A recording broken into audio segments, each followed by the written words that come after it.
Bab 31. Bagaimana? Bukankah sikap Jetonian menjijikkan? Merasa ada yang menepuk bahunya pelan, Siaya menoleh dan melihat Paman Adri datang. Adri berkata sambil tersenyum, sebenarnya, kalian tidak perlu peduli dengan apa yang dikatakan orang-orang Jetonia itu. Mulut orang-orang bayaran itu selalu menjijikkan. Kalau saja mereka tidak dikirim dari markas Frieza ke planet Vegeta, mereka semua pasti sudah mati berkali-kali tanpa mereka sadari karena sikap mereka yang menyebalkan terhadap bangsa Saiyan. Yah, lebih baik tidak ada atau lebih sedikit kontak dengan orang lain untuk menghindari nasib buruk. Ucapan Adri dibumbui kebencian terhadap Jeton. Karena pihak lain mendapat dukungan Frieza, dan mereka adalah saluran komunikasi antara planet Vegeta dan planet Frieza untuk menyampaikan banyak instruksi melalui mereka. Maka Saiyan hanya bisa membiarkan mereka melakukan apa yang mereka inginkan dan bertindak arogan untuk saat ini. Namun, akun ini yang telah terkumpul sampai batas tertentu cepat atau lambat harus diselesaikan. Sejauh ini, Jetonian sama sekali tidak menyadari bahwa mereka sedang menggali kuburan mereka, karena bangsa Saiyan masih sombong dan suka memerintah. Jadi kau sudah tahu selama ini bagaimana tindakan Jetonian? Siaya tidak bisa menahan diri untuk tidak memutar matanya setelah dia selesai mendengarkan Paman Adri. Pantas saja dia menyuruh kami menyerahkan misi dan dia sendiri malah lari berenang, dia tidak ingin melihat mereka. Oh, ngomong-ngomong, aku akan mengajak Miers keluar besok untuk menyelesaikan misi. Dan aku khawatir, aku tidak akan bisa kembali untuk waktu yang lama. Jika kau punya pertanyaan terkait misi nanti, kau bisa bertanya pada Rebecca. Dia bisa memberimu referensi karena dia sebelumnya telah menyelesaikan banyak misi sulit di pasukanku. Adri menjelaskan dengan hati-hati. Oh, oke. Tenang saja, kalau ada yang tidak kami mengerti kami akan bertanya pada ibu. Menghadapi desakan Adri, Siaya dan Siling langsung setuju. Faktanya, saat mereka masih muda, Adri sering menemani tim untuk melakukan misi pelatihan dan biasanya pergi selama beberapa bulan. Jadi mereka sudah lama terbiasa dengan hal itu. Planet mana yang akan kau kunjungi kali ini, dan kira-kira berapa lama waktu yang dibutuhkan untuk kembali? Tanya Siaya. Adri menghitung secara kasar dan berkata, lokasi misi kali ini relatif lebih dekat ke planet Vegeta, dan selain waktu yang dihabiskan di planet merah ditambah perjalanan pulang pergi, akan memakan waktu sekitar 1 bulan. Waktu sebulan, itu cukup cepat. Siaya merenung dalam hatinya. Planet merah terletak sangat dekat dengan planet Vegeta. Hanya butuh beberapa hari untuk terbang ke sana menggunakan pesawat ruang angkasa dan merupakan planet kehidupan terdekat dengan planet Vegeta. Dan tentu saja, planet ini berada di bawah kendali Saiyan dan merupakan salah satu dari sedikit pangkalan pelatihan Saiyan untuk melatih Saiyan yang lebih muda. Tentu saja, semua pangkalan pelatihan ini didirikan untuk prajurit tingkat tinggi. Prajurit tingkat rendah dan menengah biasa tidak mungkin bisa mendapatkan perlakuan seperti itu. Paman Adri, aku punya sesuatu untuk diberikan padamu. Setelah merenung sejenak, Siaya mengeluarkan sebuah kantong coklat kecil dari dadanya dan di depan mata Adri yang bingung, memasukkan puluhan kacang senzu pipih kering ke dalamnya. Siling yang menonton dengan tenang di samping, melihat Siaya mengeluarkan kacang senzu dan memasukkannya. Dia segera mengerti maksudnya dan senyum menawan mengembang di wajah kecilnya. Apa ini? Setelah mengambil tas itu dan melihatnya sebentar, Adri bertanya dengan agak bingung. Pada saat ini, Siling melompat keluar dan dengan cepat mendesak Adri untuk menerima kacang senzu dan berkata sambil berteriak keras, "Ayah, terimalah dengan cepat. Itu dapat digunakan untuk menyelamatkan nyawa pada saat-saat penting." Di titik ini Adri makin bingung, menatap benda kecil yang tampak kering dan datar itu. Harta apakah benda kecil yang putriku dengan bersemangat mendesakku untuk menerimanya ini? Siling menjelaskan, benda-benda ini bagus dan disebut kacang senzu.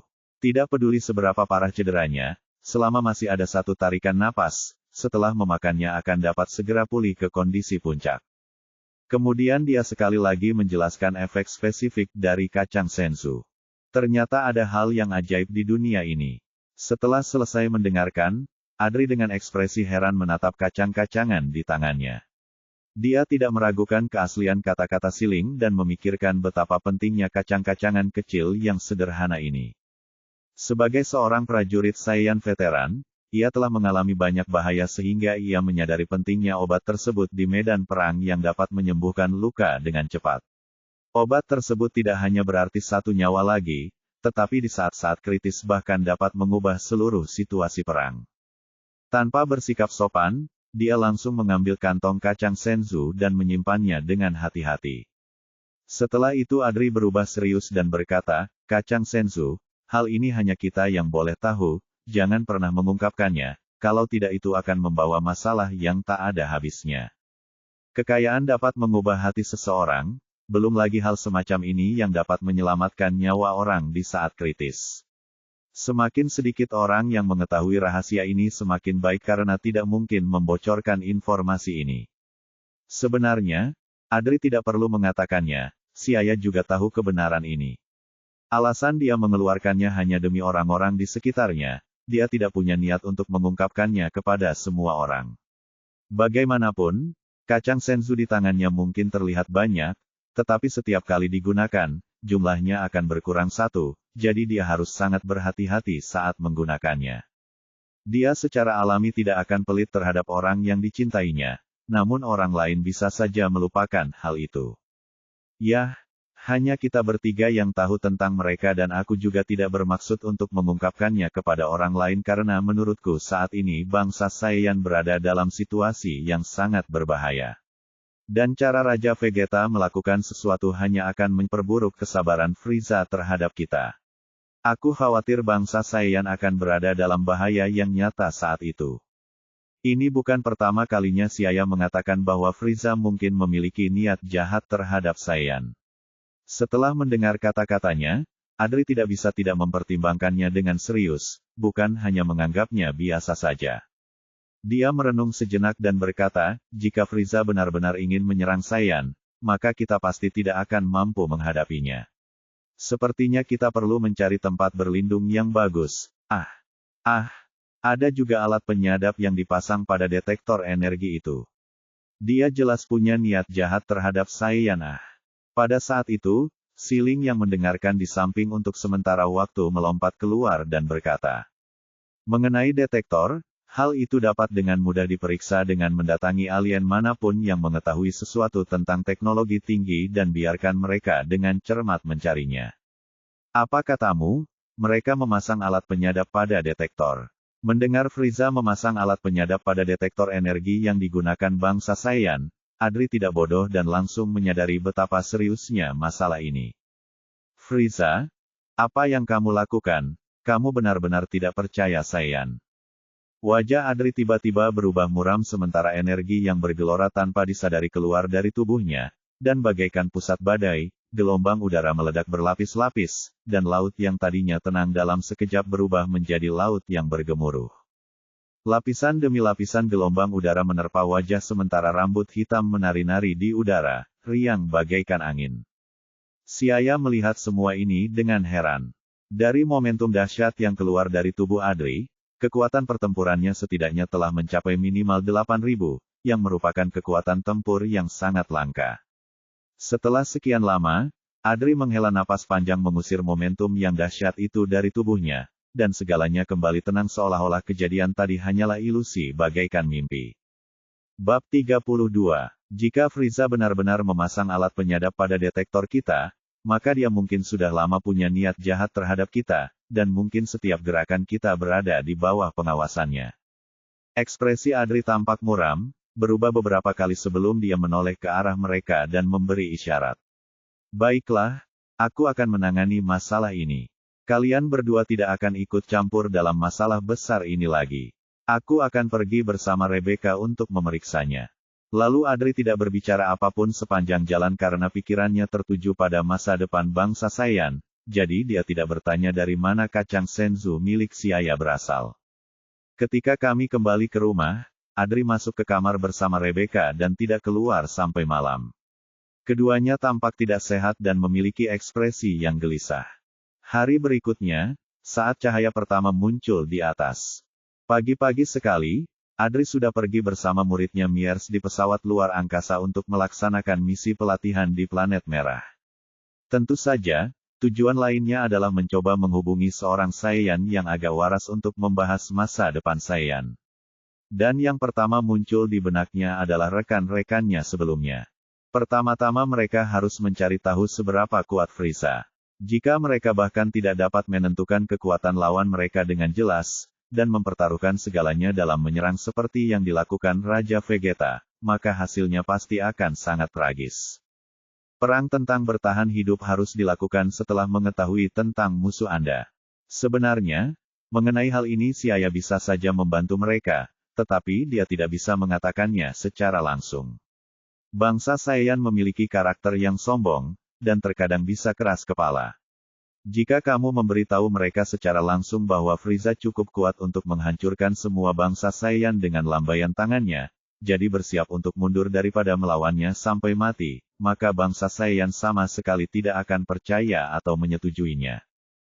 Belum lagi Siaya tidak bisa menjelaskan dengan jelas sumber informasinya.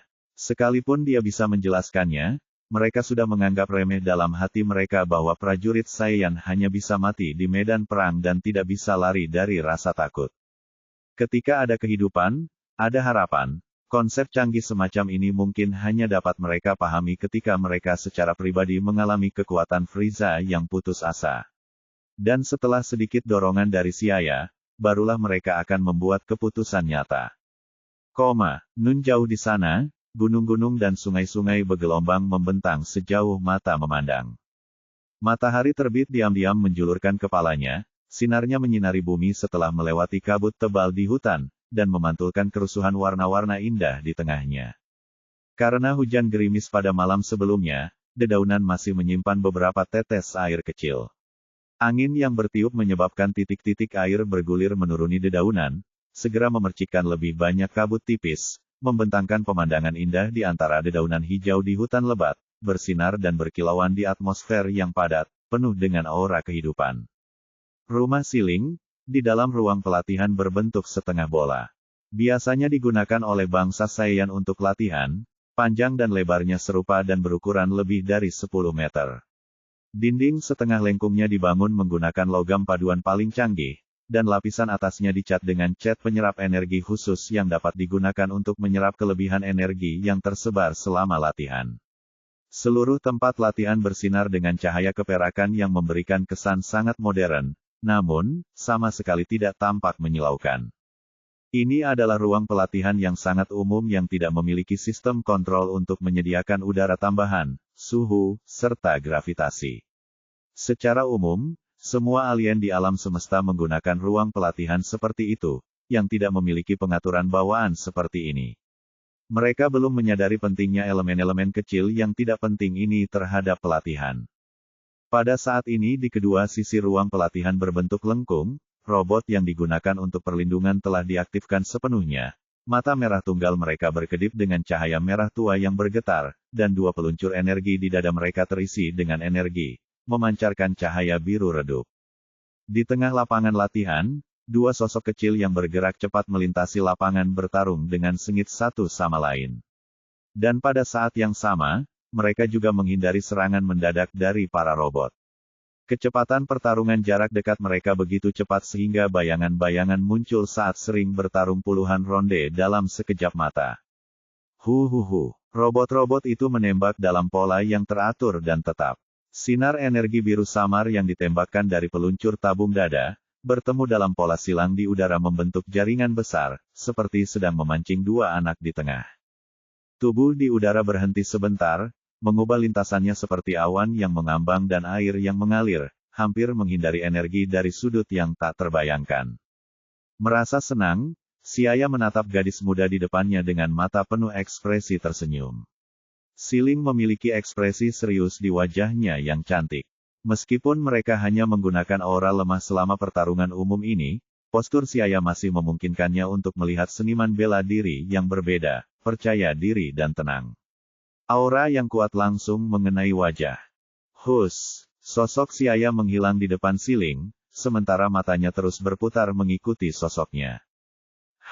Sebuah tinju tiba-tiba muncul di pinggang Siling, cahaya terang berkelebat di matanya, tubuhnya bergerak mundur sedikit menghindari tinju itu. Angin kencang menghantam tanah dengan keras menciptakan ledakan suara tiba-tiba. Tubuh ramping itu menghindar dari serangkaian serangan lawan. Gelombang serangan itu terus berlanjut seperti serigala dan harimau, terus-menerus menggeram dan mengaum. Siling mundur puluhan meter, lalu bergoyang, menukik, dan menyerbu ke arah Siaya. Mata Siaya berbinar, matanya terpaku pada gerakannya. Bang! Siling menyerang, namun sayang, tinjunya ditepis oleh kedua siku Siaya. Melihat Siling yang sama sekali tidak terpengaruh, dan serangannya tidak menjadi ceroboh, Siaya tidak bisa menahan diri untuk tidak mengangguk dan kemudian dengan cepat menyerangnya. Dentang, dentang, dentang. Serangkaian lonceng cepat bergema di tempat latihan, dan lusinan robot, yang tampaknya telah menerima instruksi, secara bersamaan bersandar di dinding tempat latihan. Secara kebetulan, sebuah lubang tiba-tiba muncul di lengkungan perak, dan kemudian robot memasuki lubang di dinding perak yang bersinar.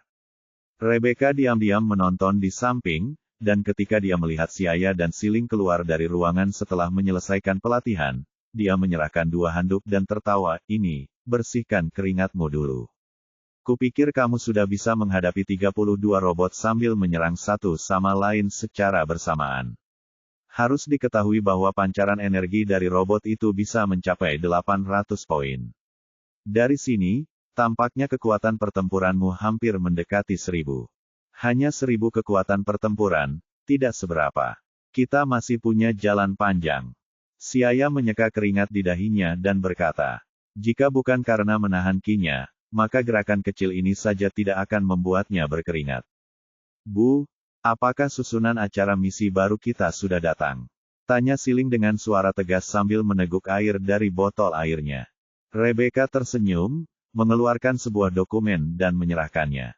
"Lihat, ini misi barumu. Misi ini akan pergi ke planet Dahlia untuk membasmi suku primitif. Tingkat misinya menengah, jadi kamu perlu membentuk pasukan Saiyan." Siaya mengambil dokumen itu dan berpikir serius sambil membukanya dengan cepat, alisnya sedikit berkerut.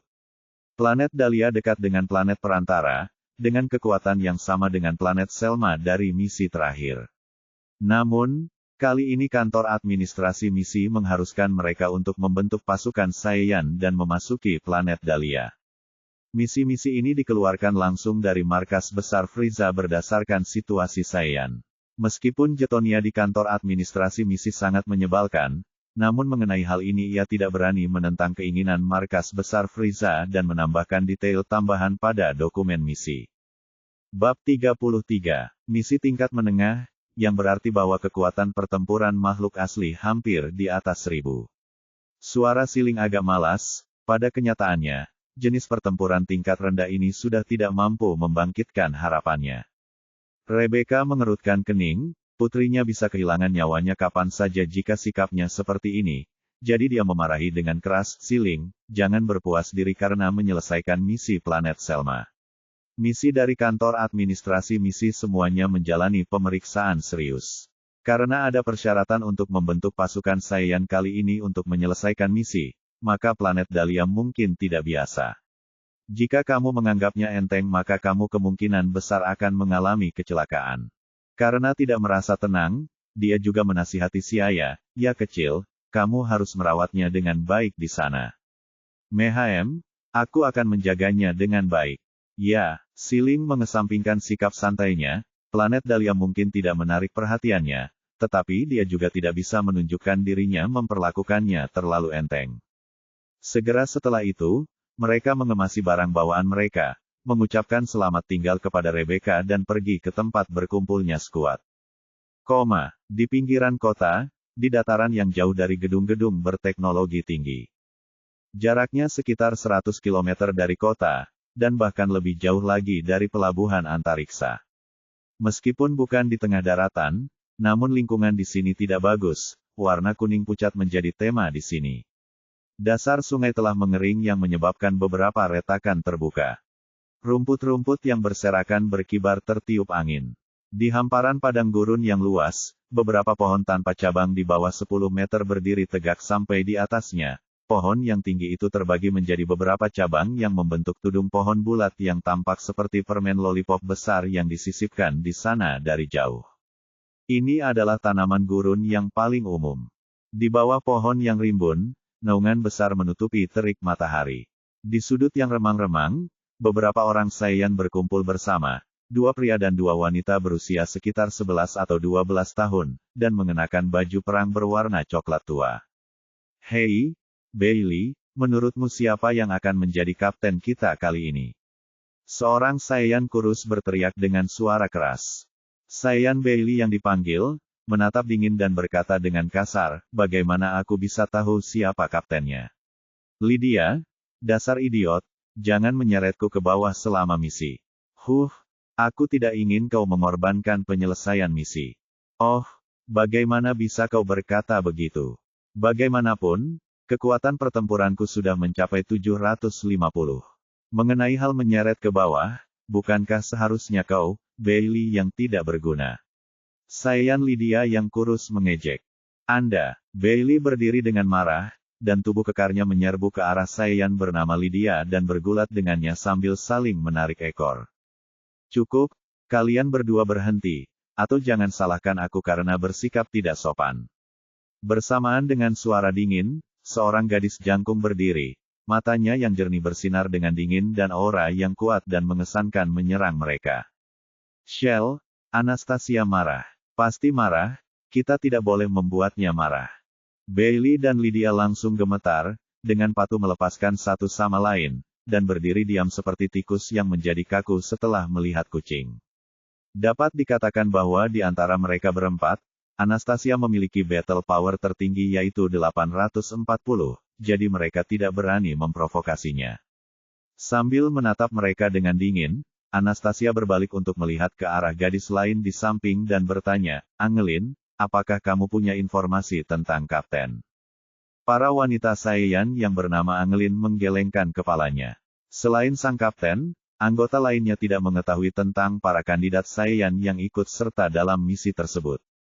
Angelin berkata, aku juga tidak tahu, tetapi kudengar Sakue juga akan ikut serta dalam misi ini. Sialan, tanpa diduga, orang itu juga berpartisipasi dalam misi ini. Kaptennya pasti dia, kekuatan pertempurannya sudah lebih dari 900. Semua orang tercengang, dan bahkan Saiyan perempuan bernama Anastasia pun berseru. Dibandingkan dengan si jenius Sakue, kekuatan pertempuran Anastasia tidak ada apa-apanya. Mereka semua baru saja keluar dari kamp pelatihan yang sama. Saat itu, reputasi si jenius Sakue sudah bergema. Pada usia 12 tahun ia memiliki lebih dari 900 kekuatan pertempuran, meskipun tidak terlalu menonjol, di antara teman-temannya ia adalah salah satu yang terbaik. Pada saat yang sama, mereka juga senang. Semakin tinggi kekuatan kapten, tingkat penyelesaian misi juga akan meningkat. Jika tidak, dengan kekuatan tempur mereka saat ini, akan sulit untuk menyelesaikan misi tingkat menengah secara efektif. Itu pasti dia. Atau bagaimana lagi kita bisa menyelesaikan misi peralihan ini ya? Lydia memukul telapak tangannya, wajahnya yakin bahwa dia telah menebak jawabannya. Bukan berarti mereka meremehkan diri mereka sendiri.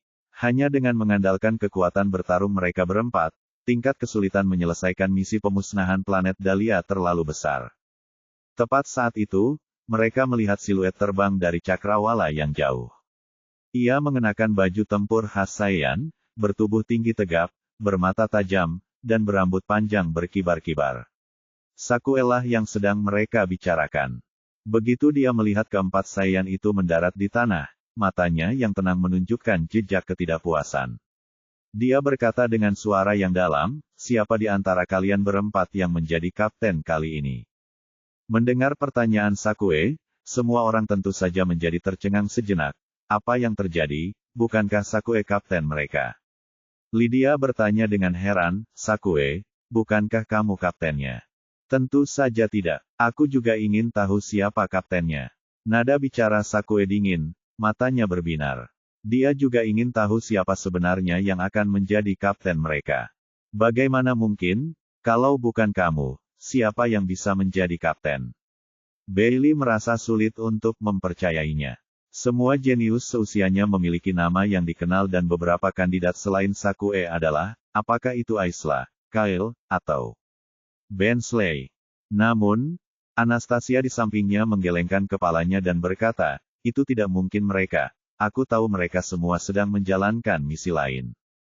Lalu apakah itu akan dilakukan oleh seseorang dari angkatan yang lebih tinggi dari kita? Usul Angelin. Mata semua orang berbinar, dan tak dapat menahan diri untuk tidak melirik Angelin dengan kagum. Ya, selain anggota angkatan mereka di kamp pelatihan, mungkin juga ada seseorang dari angkatan yang lebih tinggi ya.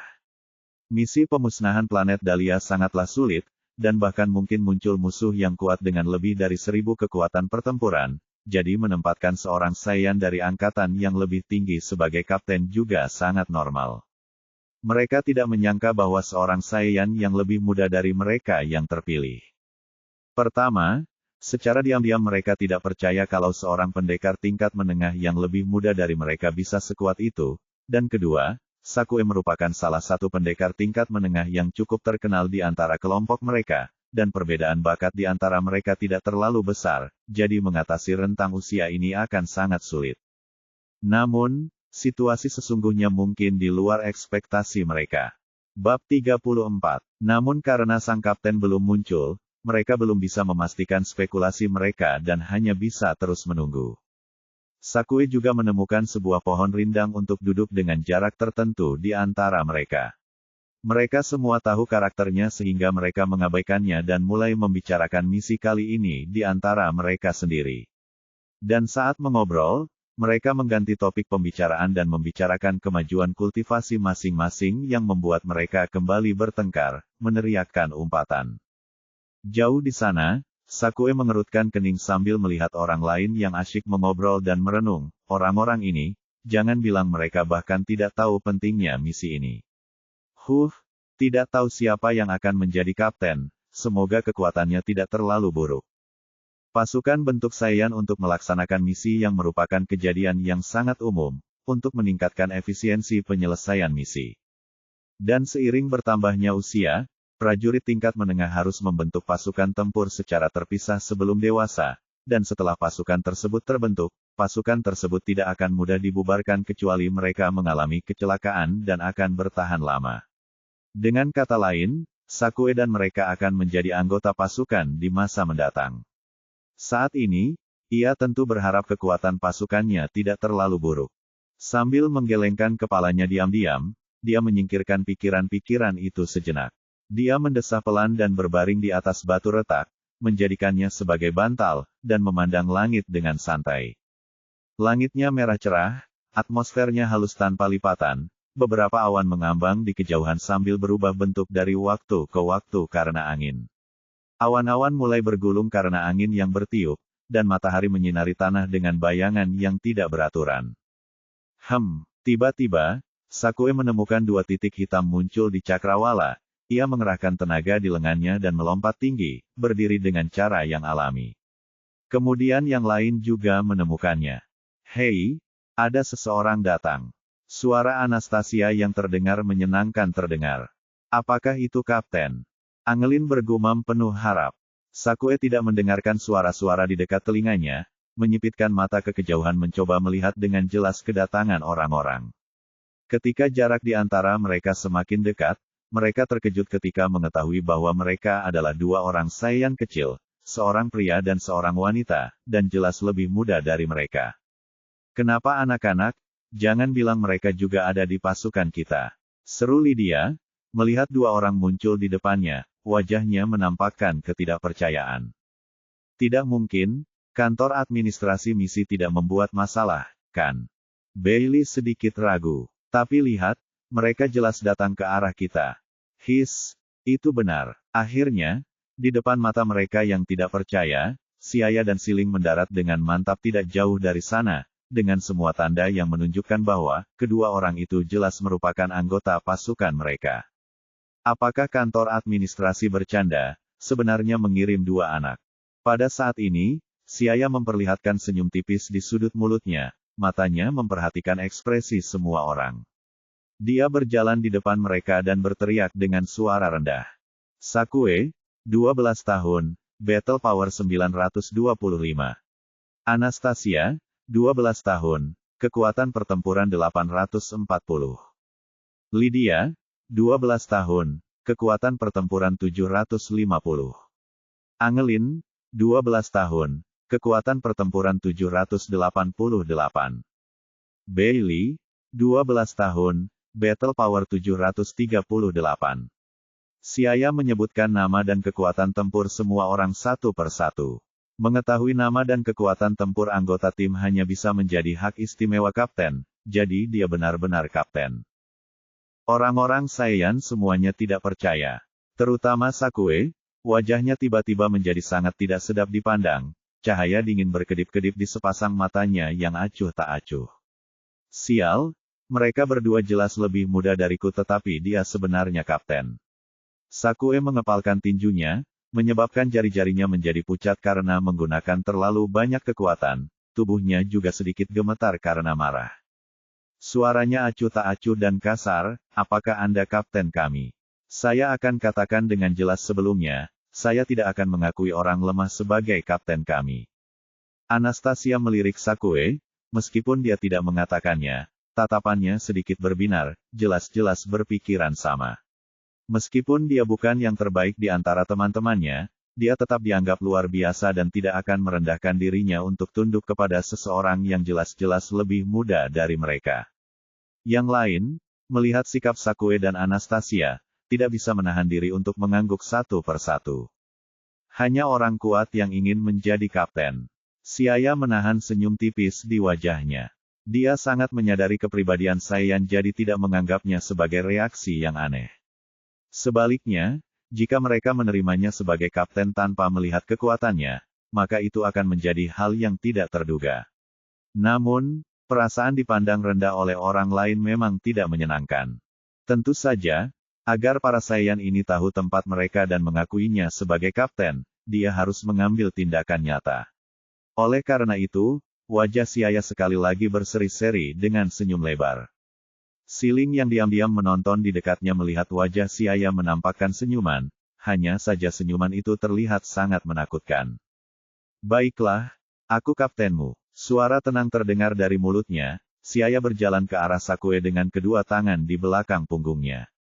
Wajahnya menunjukkan ekspresi sok dewasa saat dia datang di depan Sakue. Sakue membuka mulutnya dan hendak berbicara lagi ketika tanpa sadar ia merasakan sesuatu yang aneh, dan tiba-tiba sebuah kekuatan besar muncul dari perutnya. Sebuah tinju tiba-tiba muncul di perutnya, diikuti oleh ledakan rasa sakit dari bawah. Tubuhnya terlempar beberapa ratus meter seperti proyektil yang ditembakkan. Degup, tubuhnya terus terlempar mundur, dan setelah terus-menerus menabrak dan mematahkan beberapa semak, tubuhnya menghantam sebuah batu hingga membentuk lubang besar dan tertanam dalam di sana. Adegan ini terjadi sangat tiba-tiba sehingga semua orang tercengang. Sakue, dia diserang secara diam-diam. Ah! Dengan suara gemuruh, Sakue melepaskan diri dari batu itu. Tiba-tiba energi yang dahsyat keluar darinya dan langsung menghancurkan seluruh batu itu. Dia akhirnya terbangun dari keadaan tercengangnya. Dia marah, sangat marah. Rambutnya beterbangan tak beraturan, kedua matanya merah, ekspresinya berubah, dan dia menerkam ke arah Siaya. Melihat perilaku Sakue yang tidak masuk akal, Siling menggelengkan kepalanya pelan dan berkata dengan nada mengejek, "Aku tidak tahu siapa yang begitu berani menyerang Siaya dengan kekuatan yang begitu kecil, sungguh gegabah. Memberikan pelajaran yang pantas saja sudah cukup." Siaya berkata dalam hati, bayangan Sakue di mata murid-muridnya terus membesar. Toh yang lain juga anggota skuadnya, tidak baik kalau terlalu berlebihan. Bang! Dengan sigap memobilisasi ki tubuhnya, sebuah bola energi terang muncul di tangannya. Energi yang tembus cahaya itu berkilauan, dan warna biru akuanya membuatnya tampak sedikit imut. Namun, suara mendesis dan kasar yang dihasilkan oleh aliran udara yang terganggu dan cahaya yang sedikit terdistorsi di sekitarnya menunjukkan bahwa bola energi biru aqua itu sama sekali tidak biasa. Siaya mencibir, melemparkan bola energi itu ke arah Sakue di kejauhan. Seolah tersadar dari naluri makhluk hidup, saat bola energi yang indah itu hendak jatuh, Sakue mendapatkan kembali akal sehatnya dan segera mengendalikan tubuhnya untuk menghindar ke samping. Gemuruh. Bola energi itu jatuh di sampingnya dan langsung meledak, menciptakan pemandangan yang sulit dilupakan. Bola biru aqua meledak di tengahnya, dan api oranye ledakan itu seperti matahari. Begitu matahari lahir, ia mulai membakar bumi. Aliran udara dari ledakan itu membantu Sakue terbang menjauh, menjauhkannya dari zona paling berbahaya. Ledakan, tanah retak terbuka, pasir berhamburan secara acak. Saat cahaya terang dan suara ledakan memekakkan telinga menghilang, tanah tampak seperti telah diledakkan dengan ratusan bom nuklir kecil, berubah tak dapat dikenali lagi. Bumi tiba-tiba terbelah, energi menakutkan menyebar ke bawah tanah membentuk retakan di atas tanah. Tepat ketika dipercaya seolah semuanya sudah berakhir. Ledakan, seluruh tanah di bawah tiba-tiba runtuh tanpa peringatan apapun. Kemudian dari lahar yang mendidih itu keluar gumpalan asap biru disertai gelembung-gelembung yang meletus. Kuat, sangat kuat, mengerikan. Mereka semua tercengang melihat pemandangan ini sambil menatap Siaya dengan wajah penuh kekaguman. Siapa yang mengira bahwa pria yang tampaknya kecil ini, dalam sekejap akan tiba-tiba melancarkan serangan yang begitu tajam, sungguh mengejutkan. Apakah orang ini aneh? Pikiran seperti itu tanpa sadar muncul dalam otak setiap orang. Terutama Sakue yang nyaris selamat, masih berdiri diam dan belum pulih semangatnya. Menghadapi ledakan panas yang membakar di dekatnya, pikirannya kembali memutar kejadian yang menggetarkan jiwa tadi, butiran-butiran keringat yang besar menggantung di wajahnya. Bab 35. Bagaimana? Apakah aku sekarang memenuhi syarat untuk menjadi kaptenmu?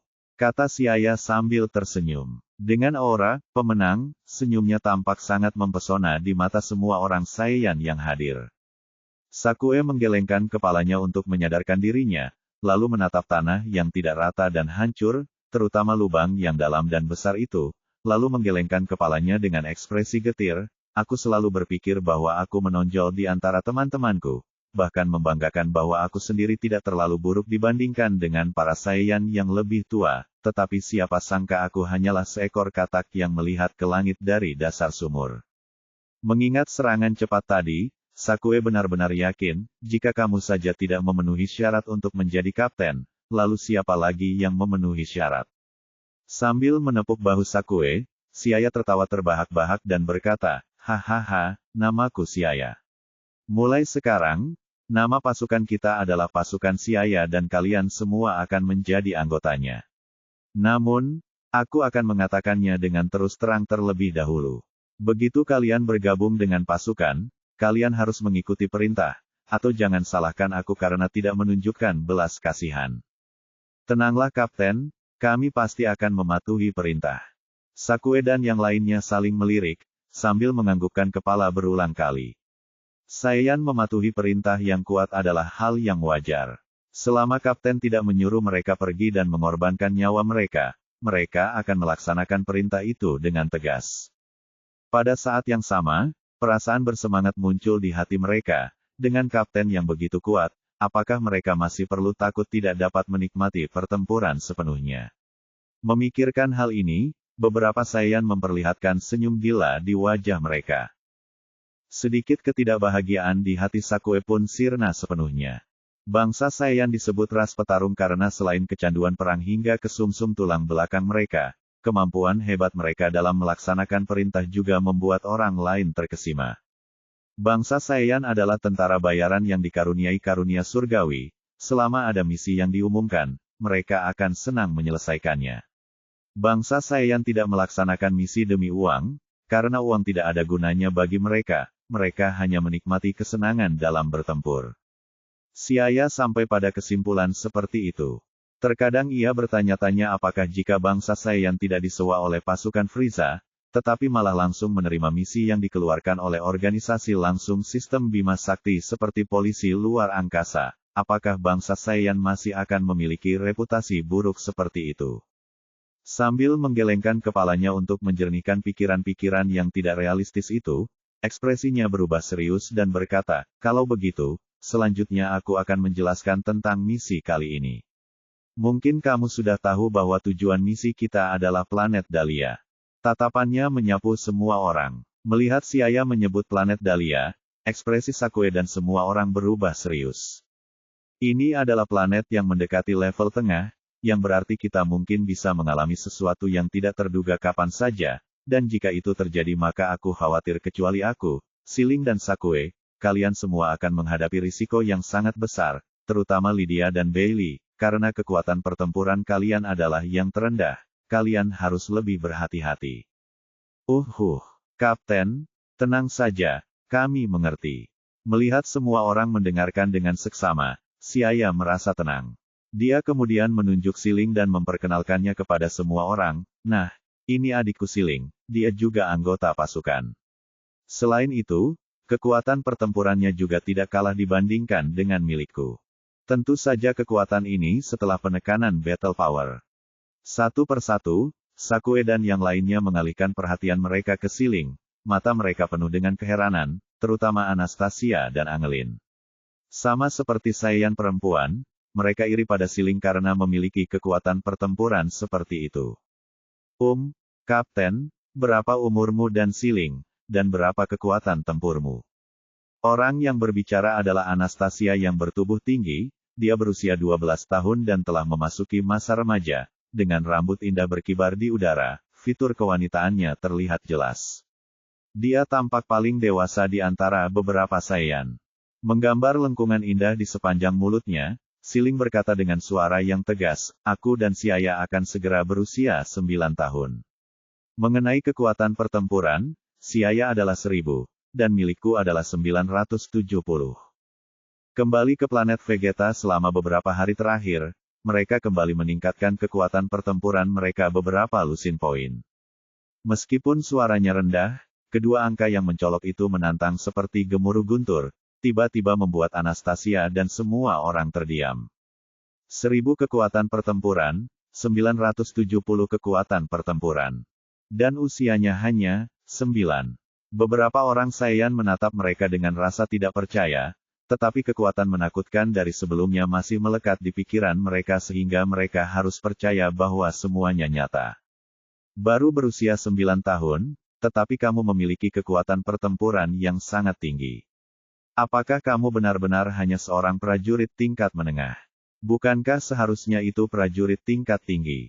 Bailey berteriak berlebihan, kekuatan pertempurannya adalah yang terendah di antara orang-orang ini, mencapai 738 kekuatan pertempuran pada usia 12 tahun, perbandingan ini, sungguh memalukan Jauh lebih dari itu aku merasa bahkan prajurit tingkat tinggi tidak akan melebih-lebihkan hal itu. Lydia mendesah, mengasihani nasib mereka. Faktanya, kekuatan mereka saat ini sudah lumayan. Begitu mereka mencapai masa pubertas, kekuatan mereka akan meningkat pesat, dengan mudah mencapai lebih dari 2000 kekuatan pertempuran setelah dewasa, yang akan berada di tengah-tengah prajurit tingkat menengah. Hanya saja, jika dibandingkan dengan beberapa pelaku kejahatan, itu agak mengejutkan. Sakue berkata dengan sinis, awalnya aku berpikir bahwa mencapai lebih dari 900 kekuatan pertempuran pada usia 12 tahun sudah sangat luar biasa, tetapi dibandingkan denganmu, tidak ada cara untuk membandingkannya. Anastasia dan Angelin berulang kali mengangguk, sangat setuju dengan kata-kata Sakue. Tanpa disadari, hubungan antara beberapa Saiyan semakin dekat. Dengan tembok besar, yang begitu tebal seperti Siaya dan Siling, celah kecil di antara mereka tampak tidak berarti. Mereka semua sekarang berbagi target yang sama. Tanpa disadari, mereka mulai melihat Siaya sebagai seorang jenius hebat yang mirip dengan putra Raja Vegeta. Baiklah, ayo berangkat. Kurasa pihak pelabuhan antariksa pasti sudah menyiapkan pesawat antariksa kita. Kata Siaya saat mereka sedang berbicara, sikapnya sudah seperti seorang kapten. Baiklah, kita harus pergi. Pergilah, aku sudah merasa sedikit tidak sabar. Beberapa Saiyan terkekeh pelan lalu terbang ke arah pelabuhan luar angkasa.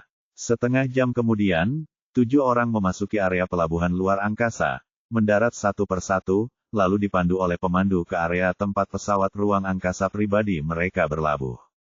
Di atas platform kosong, 7 pesawat ruang angkasa berbentuk bola dengan diameter 2 meter dengan tertib berlabuh di lokasi pendaratan yang tenggelam. Membuka pesawat ruang angkasa mereka masing-masing, beberapa orang masuk. Setelah pintu tertutup, suara Siaya muncul di perangkat komunikasi. ayo berangkat dan doakan misi pertama pasukan Siaya berhasil. Berangkat, berangkat. Balasan semua orang datang dari perangkat komunikasi, dan kemudian 7 bola putih muncul dari lapisan cahaya putih, lalu dengan sangat cepat meninggalkan planet Vegeta untuk penerbangan ANTARBINTANG selama sebulan. Bab 36. Betapa cepatnya waktu berlalu dalam perjalanan panjang. Dalam sekejap, waktu 1 bulan telah berlalu. Di mana-mana tampak pemandangan kegelapan yang luas.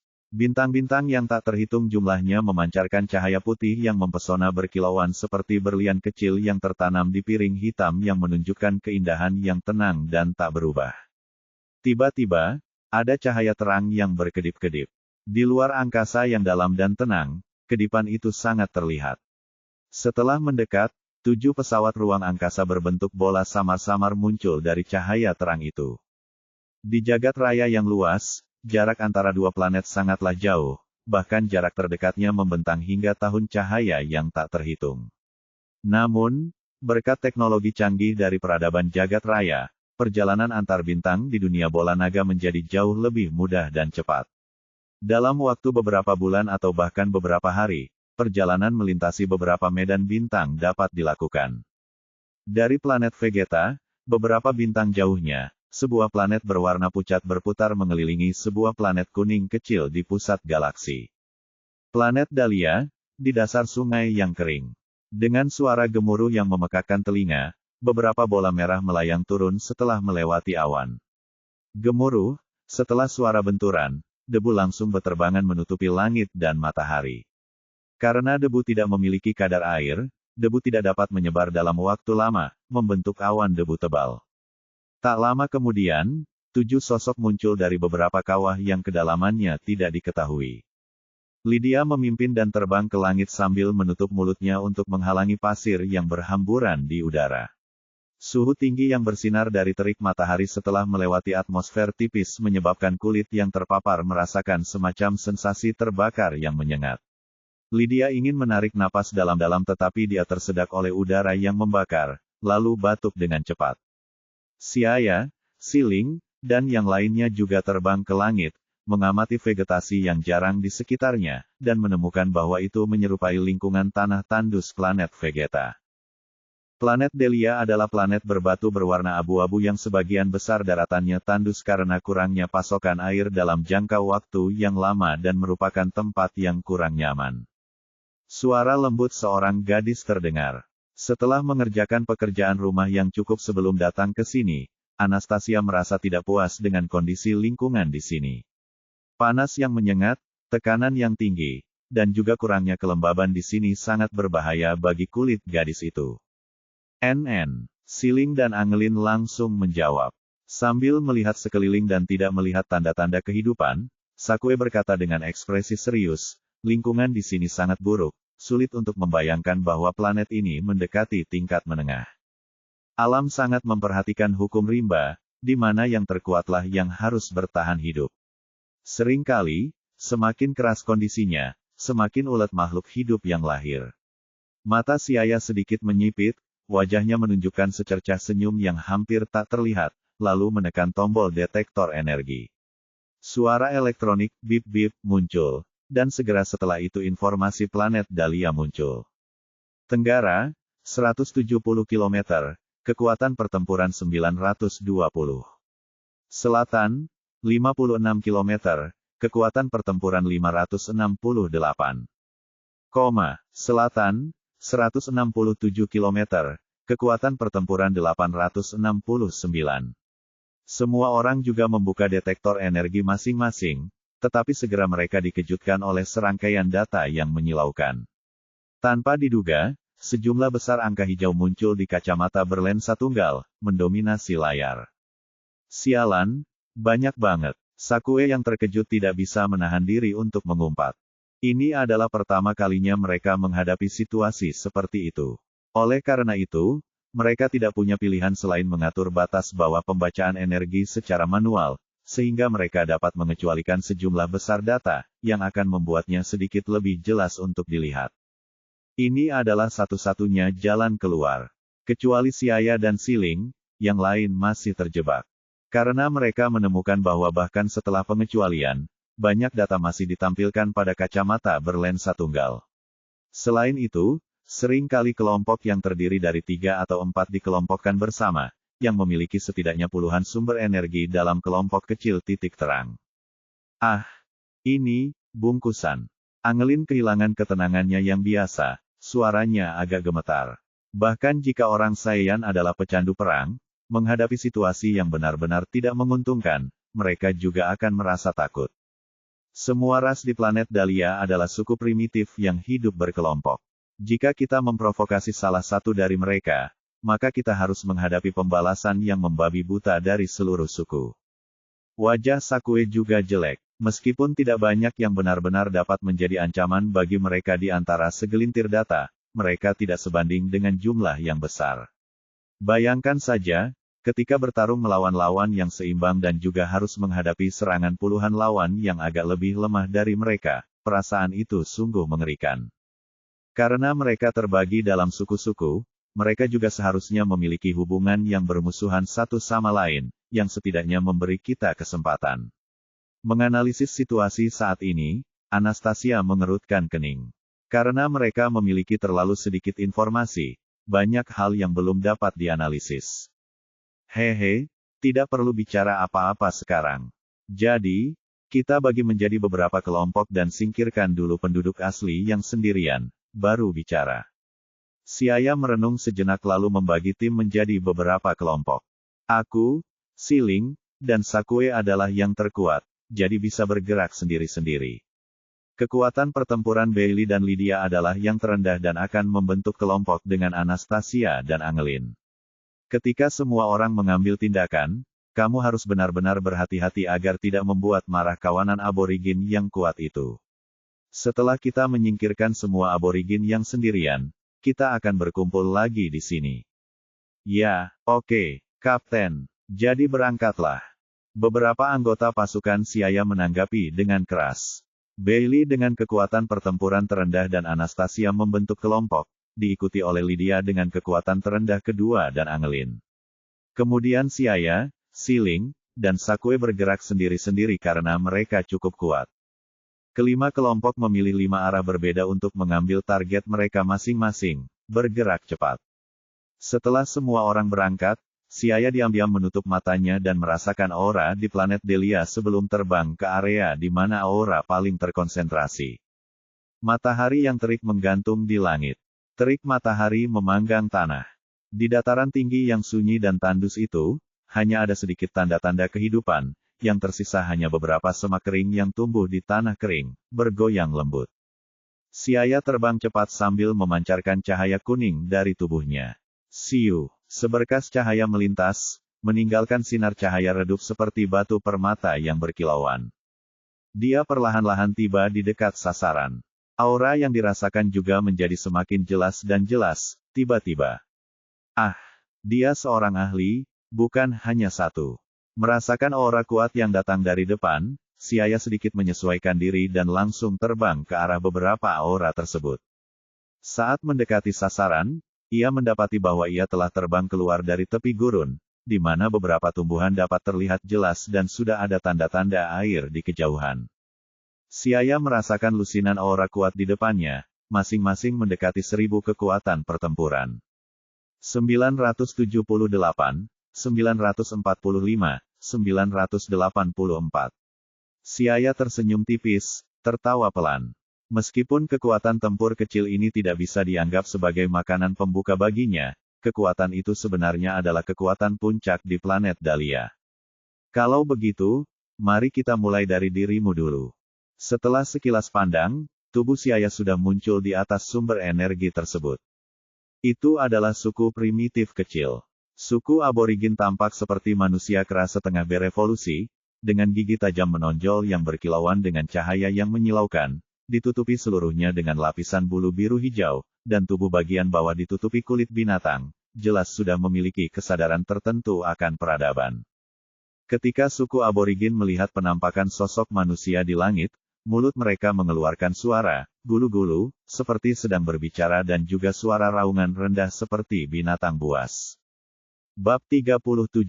Suku kecil ini hanya memiliki beberapa lusin penduduk asli, tetapi merupakan suku terkuat di dekatnya yang menempati posisi geografis terbaik di dataran tinggi tandus, dekat dengan sumber air. Untuk waktu yang lama, mereka selalu dapat memilih apapun yang mereka inginkan dan siapapun yang memasuki wilayah mereka akan dibantai secara brutal. Seiring berjalannya waktu, hanya sedikit suku yang mampu menantang mereka. Pada saat Siaya muncul, mereka sedang memasak mayat seorang penduduk asli yang dekat dengan suku tersebut menggunakan teknik yang agak primitif. Salah satu paha telah dipanggang dengan baik dan disajikan setelah dipotong. Dilihat dari lekukan yang kuat pada tengkorak mayat tersebut, kemungkinan besar ia mengalami pukulan yang sangat keras sebelum meninggal. Suku aborigin secara naluriah merasakan krisis ketika Siaya muncul. Dia mengenakan baju besi lembut berwarna coklat tua dengan cahaya yang mengalir dan berkedip-kedip samar, tampak sangat mewah yang belum pernah mereka lihat sebelumnya di planet Dahlia. Suku aborigin primitif ini tidak mengenal apa itu battle armor, namun dari pakaian megah yang dikenakan di badannya mereka merasa bahwa itu adalah sesuatu yang luar biasa. Memasak rasmu sendiri untuk makanan. Benar-benar biadab. Kau bahkan tidak sebanding dengan binatang buas. Karena anjing pun tidak memakan jenisnya sendiri, kau bahkan lebih rendah dari anjing. Tatapan mata Siaya dingin. Tiba-tiba dia menyadari bahwa anjing-anjing di kehidupan sebelumnya benar-benar sahabat manusia yang terbaik, dibandingkan dengan penduduk asli yang buas ini yang entah berapa kali lebih mulia. Suku aborigin tidak dapat memahami kata-kata Siaya, tetapi mereka dapat merasakan bahwa Siaya berbicara omong kosong kepada mereka. Oleh karena itu, mereka meraung, gulu-gulu, ke langit, mencoba menakut-nakuti pihak lawan agar mundur. Tapi orang macam apa Siaya itu, bagaimana mungkin dia bisa ketakutan dan mundur hanya karena raungan tak jelas dari penduduk asli ini. Melihat bahwa raungan mereka tidak bisa membuatnya takut dan mundur, mereka jelas marah. Mereka membuang pekerjaan yang sedang mereka lakukan, dan dengan cepat beberapa lusin sosok besar melompat ke langit, mengelilingi Siaya. Masing-masing penduduk asli itu tingginya lebih dari 3 meter, dan dengan tubuh mereka yang besar dan kuat berdiri di hadapan Siaya, itu adalah perasaan tertekan yang memberi orang-orang ilusi seorang lelaki besar menindas seorang anak kecil. Suku aborigin mengeluarkan raungan tirani yang dalam dan riuh dari mulut mereka. Mengikuti raungan mereka, arus udara kacau yang tak terbatas dapat terlihat mengepul keluar, dan udara panas dan padat itu tiba-tiba mulai bergetar dan mendidih. Seperti perahu kecil yang berlayar di lautan, gelombang cahaya itu jernih beberapa saat yang lalu, tenang sekali, tetapi saat berikutnya berubah menjadi badai, gelombang yang mengamuk itu mengerikan. Perahu yang hanyut itu seolah-olah dapat ditelan oleh ombak besar kapan saja, tenggelam ke dalam laut, pemandangan itu mendebarkan sekaligus menakutkan. Sayangnya, meski menakutkan, Siaya berdiri teguh di tengah pusaran air. Ki terlalu berfluktuasi, energi tidak digunakan secara efektif, dan sepertinya kekuatan mereka mendekati 1000 battle power. Namun mungkin dalam pertempuran sesungguhnya, mereka bahkan tidak akan mampu menampilkan 900 battle power. Ia melirik dan menyapukan pandangannya dengan ringan, tidak peduli dengan suasana yang berubah cepat di sekelilingnya, dan wajahnya tidak menunjukkan ekspresi apapun dari awal hingga akhir. Dengan matanya yang tajam, dia dapat dengan mudah melihat kekurangan penduduk asli primitif ini. Karena itu dia mengangkat telapak tangannya pelan dan melambaikannya. Seketika, aura agung dan dahsyat menyeruak dari tubuh Siaya, menyebarkannya ke sekeliling dengan suara gemuruh. Tiba-tiba bumi mulai bergetar, dan angin mulai berputar-putar. Bahkan jika hanya menggunakan 1000 kekuatan pertempuran, menggunakannya dengan cerdik sudah cukup untuk menyebabkan berbagai macam anomali cuaca. Mengaum. Beberapa murid pribumi primitif mengerut saat menghadapi aura menakutkan yang tiba-tiba meletus dari Siaya. Tanpa sadar mereka mundur ke belakang sejauh 2 langkah. Akan tetapi tak lama kemudian, setelah pulih dari keterkejutan mereka menepuk dada mereka dan menjerit panjang, gigi-gigi panjang yang menonjol dari bawah berderit menimbulkan suara-suara yang tidak mengenakan. Ketakutan, para penduduk asli saling memandang. Tiba-tiba mereka meringkuk dan berpose aneh sambil meraung marah. Pada saat itu, sebuah pemandangan yang menakjubkan terjadi. Dengan penduduk asli yang meringkuk sebagai pusat, gelombang suara berubah menjadi riak-riak yang terlihat, menggetarkan udara dalam lingkaran. Pada saat yang sama, batang pohon kering dan kerikil seakan menerima kekuatan yang sangat besar, terpelintir dan berputar, lalu terangkat dari tanah satu per satu sambil mengeluarkan suara gemerisik. Setelah suara patah dan patah yang keras, semak-semak dan kerikil yang tercabut menari-nari di udara bersama-sama. Riak demi riak gelombang udara dan badai energi yang dahsyat berpotensi menelan apapun di antara langit dan bumi. Menyebar ke sekeliling secara terus-menerus. Siaya menatap tindakan primitif itu dengan heran lalu menggelengkan kepalanya. Sayangnya, penggunaannya masih sederhana, mengandalkan kekuatan kasar tanpa teknik apapun.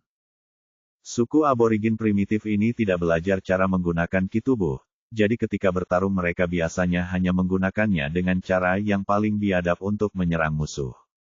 Namun ini adalah cara yang paling tidak efektif dan paling menguras tenaga. Mereka bahkan kurang teknik dibandingkan dengan binatang buas di planet Selma. Binatang buas itu mengandalkan naluri untuk bertarung dan memiliki kekuatan pertempuran yang kuat hanya akan memperburuk keadaan. Tetapi orang-orang primitif ini akan jauh lebih buruk. Kekuatan mereka sangat besar, namun, percuma saja jika mereka tidak mampu menyerang musuh. Sepertinya misi ini tidak sesulit yang dibayangkan. Siaya diam-diam berpikir dalam hatinya, tampak sangat santai. Awalnya dia mengira akan butuh waktu sebelum misi pemusnahan planet Dahlia bisa selesai tanpa mengungkap kekuatan pertempurannya yang sebenarnya, dan dia juga sudah bersiap sejak lama. Namun ketika dia benar-benar bertarung, dia menyadari bahwa penduduk asli primitif ini benar-benar bodoh. Mereka memiliki kekuatan yang sia-sia, tidak tahu bagaimana menggunakannya. Karena mereka memiliki fisik yang diberkati oleh surga jika mereka diberi waktu ribuan tahun untuk mengembangkan seni bela diri mereka. Mungkin bukan tidak mungkin bagi planet ini untuk dipromosikan menjadi planet tingkat tinggi. Namun hari ini, mereka ditakdirkan untuk hancur. Siu menatap lekat-lekat para penduduk asli primitif itu dengan mata seperti elang, cahaya terang bersinar di matanya yang gelap. Mata Siaya tenang, seperti lubang hitam tak terlihat di alam semesta, diam-diam menelan segalanya. Siaya menggeram, auranya meningkat, dan akhirnya berhenti pada 1000 kekuatan pertempuran yang lebih dari cukup untuk menghadapi penduduk asli ini. Sambil menatap dingin ke arah para aborigin, tubuhnya tiba-tiba bergerak cepat, langsung menyerang seperti angin puyuh. Para aborigin itu secara naluriah merasakan ancaman mendekat, aura kematian membuat saraf mereka bergetar, menyebabkan mereka berseru dan lari ketakutan. Jangan pernah berpikir untuk lari. Mata Siaya menyipit, wajah mudanya yang tampan memperlihatkan senyum brutal. Pada saat ini, sifat haus darah Saiyan terungkap. Tiba-tiba muncul bayangan yang tak terhitung jumlahnya dan tubuh aslinya dengan cepat mengejar jalur pelarian orang aborigin itu. Dalam sekejap, dia mengulurkan telapak tangannya. Papa, angin tinju yang dihasilkan oleh pukulannya berputar di udara dan hampir setiap pukulan melumpuhkan orang aborigin itu. Raungan, perbedaan kekuatan yang sangat besar menyebabkan penduduk asli kehilangan akal sehat mereka. Mereka menahan serangan ganas berulang kali yang mirip dengan peluru artileri berkecepatan tinggi. Pada saat yang sama, hantaman dari kekuatan yang begitu besar menyebabkan mereka berada di ambang ledakan. Sudah berakhir, Siaya bergumam lirih, pertempuran ini tidak ada nilainya baginya, karena ini hanyalah pembantaian sepihak. Dia mengangkat telapak tangannya di atas kepalanya, 5 jari terentang, dan sedikit mengerahkan kekuatannya untuk mengumpulkan bola energi yang berkilau. Lingkaran merah terang menutupi permukaan bola energi itu, seperti matahari kecil yang indah yang memancarkan cahaya yang menyengat. Itu bola kematian. Bola energi jatuh. Suara ledakan itu terdengar seperti guntur. Energi yang tinggi dan dahsyat tiba-tiba menyelimuti langit, tampak sangat suram, sementara tekanan dahsyat yang mengguncang bumi menyebar. Udara terdistorsi seolah-olah satu sisi, lensa, terhalang oleh terik matahari di langit. Asap biru kehijauan dan tanah dipenuhi kerikil. Ketika asap berangsur-angsur menghilang, satu-satunya oasis yang tersisa di dataran tinggi itu telah lenyap, hanya menyisakan kawah besar berdiameter 1 kilometer dengan kedalaman yang tidak diketahui di tempatnya. Melihat kehidupan yang hancur karena tangannya sendiri, hati Siaya tenang, seolah-olah dia hanya membunuh beberapa semut yang tidak penting. Dia bukan orang yang penyayang karena dia hanya menjalankan misi, itu saja. Yang kuat terhadap yang lemah, bagaikan dewa yang berada di atas sana. Jika Anda tidak ingin ada, Tuhan, yang lebih tinggi dari Anda, maka Anda hanya dapat mencoba menjadi Tuhan sendiri. Satu target sudah selesai. Meninggalkan dataran tinggi yang hampir mengalami penggurunan, Siaya menuju target berikutnya. Makhluk hidup yang kuat di planet Dahlia memang banyak. Tak lama kemudian, seorang penduduk asli lainnya muncul di bidang penglihatannya.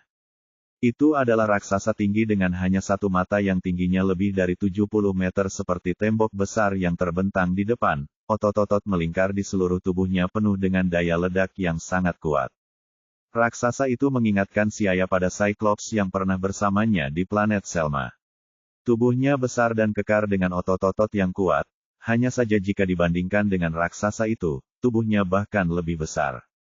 Kekuatan pertempuran 1020, itu pasti makhluk hidup terkuat di planet ini.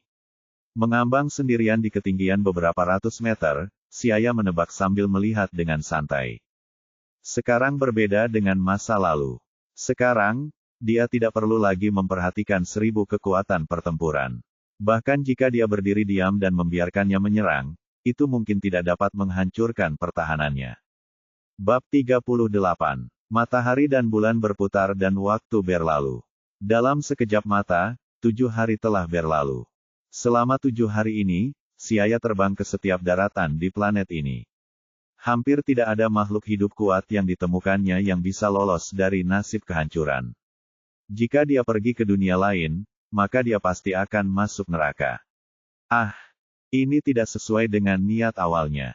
Namun, dasar sungai yang mengering itu, 7 kawah besar yang dibuat oleh pendaratan pesawat ruang angkasa masih ada di sana.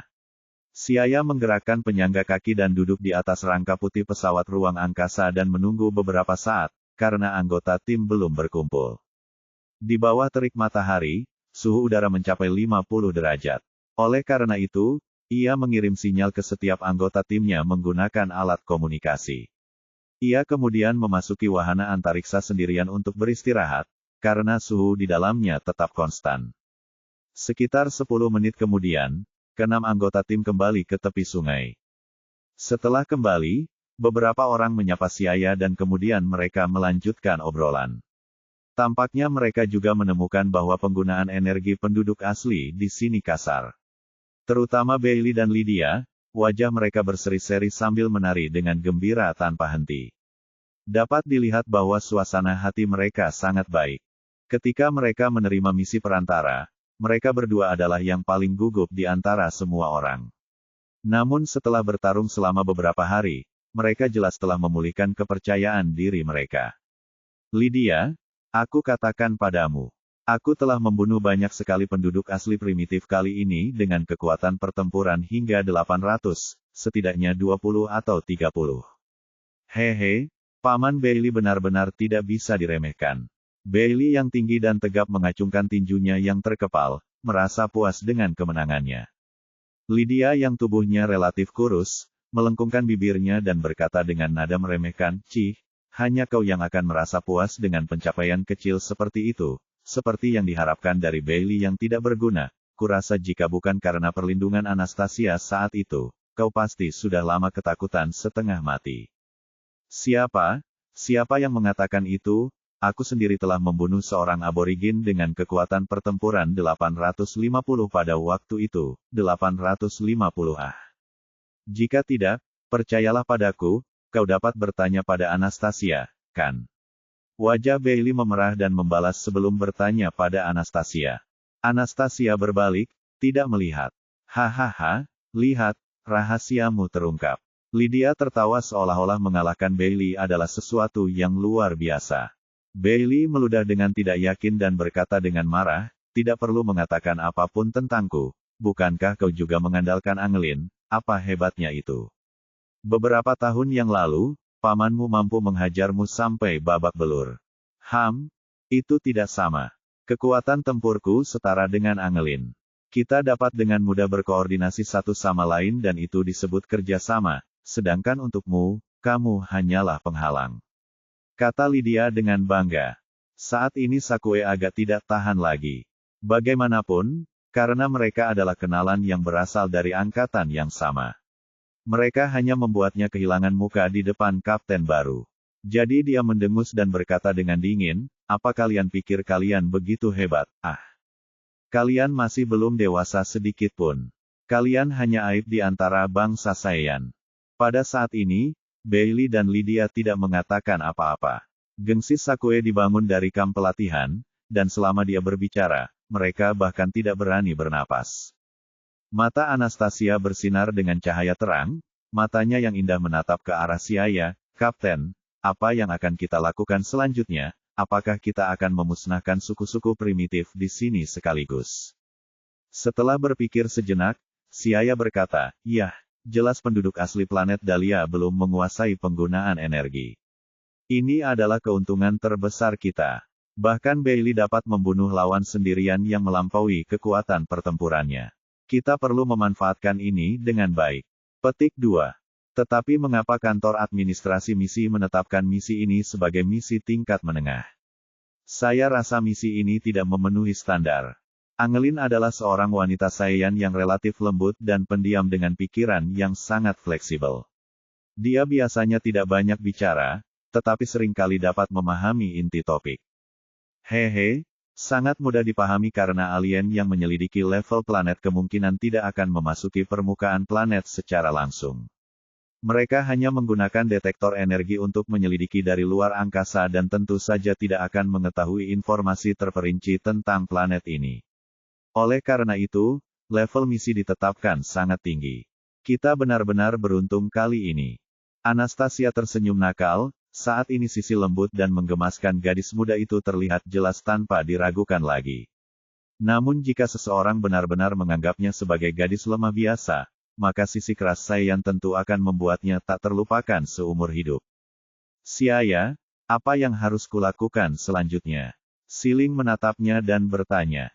Siaya menopang dagunya dengan satu tangan dan berkata, saat ini tampaknya kita memiliki keunggulan mutlak. Beberapa hari yang lalu kita telah menghancurkan sebagian besar penduduk asli dan suku-suku primitif kecil, diikuti oleh beberapa suku besar. Namun tingkat kesulitan dalam melaksanakan misi akan meningkat pesat mulai sekarang. Bagaimana kalau begini? Aku akan menjadi satu kelompok dengan Siling, dan kalian berlima akan menjadi satu kelompok. Aku ingin kalian menghancurkan semua suku primitif di planet Dahlia dalam waktu 5 hari. Siaya dengan dingin mengeluarkan instruksi misi. Ya, semua bangsa Saiyan dengan serius menerima perintah itu, dan kemudian menuju ke arah beberapa suku primitif yang berkumpul dalam jumlah besar, dari data yang ditunjukkan pada detektor energi. Setelah mereka berlima pergi, Siaya dan Siling melakukan perjalanan bersama untuk sementara waktu sebelum mereka berpisah.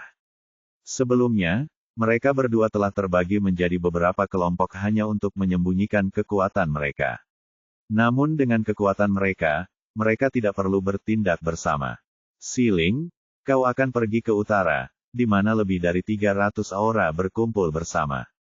Oh, benar, dan jika kau akan menggunakan energi yang melebihi 1000 kekuatan pertempuran, sebaiknya kau matikan detektornya, sebelum pergi, Siaya menasihati, sangat khawatir. Mengerti, Siling menjawab dengan lembut tanpa menoleh dan kemudian melaju ke arah utara. Melihat ke arah hilangnya gadis itu, Siaya pun tertawa, lalu ikut mengubah arah menuju sasarannya. Mengenai tingkat kesulitan misi pemusnahan planet Dahlia, memang tampak sangat besar, tetapi ketika benar-benar dilaksanakan, baik Siaya maupun Sakue, keduanya merasa terkejut dan senang. Jadi ternyata misi ini sama sekali tidak sulit. Hati Siaya tenang seperti air yang tenang, mulutnya sedikit melengkung ke atas. Karena dia dapat menghemat banyak waktu secara tiba-tiba dan tidak perlu membuang terlalu banyak waktu di planet yang terpencil ini. Pasukan Saiyan menjalankan misi mereka seperti ini. Pertama-tama mereka akan membentuk tim, kemudian misi akan dikoordinasikan oleh kantor administrasi misi, memilih anggota tim, memilih orang yang tepat untuk bertindak sebagai kapten, dan setelah misi selesai, kapten akan memiliki kewenangan otonomi tertentu untuk memilih misi. Dengan demikian, Siaya sebagai kapten pasukan Saiyan, dapat memilih misi yang tepat sesuai kebutuhannya setelah menyelesaikan misi planet Dahlia. Ini tidak banyak berguna bagi pasukan Saiyan biasa, paling-paling hanya perlu mengeluarkan kekuatan dan jadwal pelaksanaan sekali untuk menjalankan misi. Lagi pula, tidak semua misi berhubungan dengan pertarungan. Para Saiyan hanya ingin menikmati kesenangan bertarung saat mereka bisa, tetapi si Ayah tidak sama, ia memiliki tujuan untuk dikejar, berharap untuk menjadi kuat secepat mungkin. Dan untungnya, ada beberapa metode untuk menjadi kuat pikirannya. Bab 39. Setelah keluar dari ruang waktu hiperbolik, kekuatan pertempuran si Ayah telah menembus hingga lebih dari 12.000 dan setelah lebih dari 1 tahun akumulasi yang stabil, ia telah membuat fondasinya menjadi sangat kokoh sehingga sudah waktunya untuk melepaskan potensinya lagi untuk menerobos. Sekarang dia sangat membutuhkan mesin gravitasi, sebaiknya yang juga mampu mengubah parameter suhu, tekanan, gravitasi, dan banyak lagi secara bersamaan. Ini memerlukan bantuan peradaban berteknologi tinggi. Meskipun planet Vegeta juga memiliki banyak ahli alien dalam teknologi, dia tentu tidak berani menggunakan mereka, karena mereka tidak setia kepada Frieza melainkan kepada Raja Vegeta. Mungkin saat ruang gravitasi dibangun, saat berikutnya mereka akan mengkhianatiku. Ruang graviti harus dibangun secepatnya, jadi aku harus memilih misi berikutnya ke sebuah planet yang berhubungan dengan teknologi tinggi. Tangan si Ayah menutupi pelipisnya, dengan lembut meremas dan mencubit beberapa kali. Dengan begitu banyak kacang senzu di tangannya, akan sangat boros jika tidak berlatih di ruang gravitasi. Kacang senzu yang dipadukan dengan mesin gravitasi dan fisik Saiyan-nya, si Ayah sudah bisa melihat kekuatannya meningkat pesat. Hatinya berkobar-kobar dengan hasrat yang membara, ia tidak sabar untuk segera menyelesaikan misinya dan kembali ke planet Vegeta. 5 hari kemudian, tempat yang sama di mana pesawat ruang angkasa itu mendarat. Beberapa Saiyan tampak bersama. Saat ini, mereka telah menyelesaikan misi pemusnahan planet Dahlia. Sekarang, tidak ada makhluk hidup yang tersisa di planet ini dengan lebih dari 100 kekuatan pertempuran. Meskipun baru 10 hari berlalu, mereka telah melalui banyak pertempuran besar dan kecil. Karena planet Dahlia mendekati level menengah, musuh yang dihadapi Sakue dan yang lainnya tidak jauh lebih lemah dari mereka. Jadi setelah bertarung berkali-kali, meskipun mengancam tetapi tidak berbahaya, kekuatan pertempuran mereka justru meningkat. Bailey, yang memiliki battle power terendah di antara mereka juga telah mencapai 810 battle power, meningkat sebesar 70. Dan Sakue yang terkuat juga langsung menembus ke 1030 battle power yang terutama terkait dengan dirinya memilih lawan yang kuat. Beberapa hari saja bisa terjadi peningkatan seperti itu, beberapa Saiyan merasa sangat senang. Bahkan Lydia dan Bailey yang selalu berkompetisi, pamer, dan berkelahi satu sama lain bercanda seperti sahabat karib. Si Ayah menatap semua orang dengan puas. Setelah melihat wajah semua orang berseri-seri, dan berbicara serta tertawa satu sama lain, dia tidak bisa menahan senyum tipis. Baiklah, sekarang misi telah berhasil diselesaikan dan kekuatan pertempuran semua orang juga meningkat. Kita harus kembali ke planet Vegeta. Ya, saatnya untuk kembali.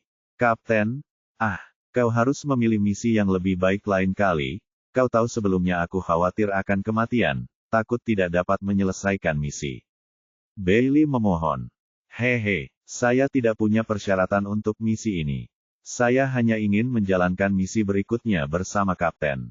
Anastasia mendongak sambil tersenyum, rambutnya yang indah berkibar tertiup angin dan sosoknya yang ramping membuat senyumnya yang cantik dan menggoda tampak agak dewasa. Angelin berdiri diam di samping, tidak berbicara. Udara yang panas membuat pipinya berkeringat, tetapi matanya yang berkilauan menunjukkan bahwa dia juga menantikan misi berikutnya. Hehe, tenang saja, misi berikutnya pasti tidak akan mengecewakanmu. Si Ayah tersenyum dan melompat ke pesawat ruang angkasa berbentuk bola yang terletak di tengah kawah. Pesawat ruang angkasa itu setengah terkubur di tengah celah, dan karena permukaannya tidak tahan dengan kekasaran, beberapa bagiannya telah terbakar hitam. Ayo pergi ke planet Vegeta, Siling bersorak dan melompat turun. Orang-orang lainnya saling memandang, dan juga memasuki pesawat ruang angkasa mereka satu persatu.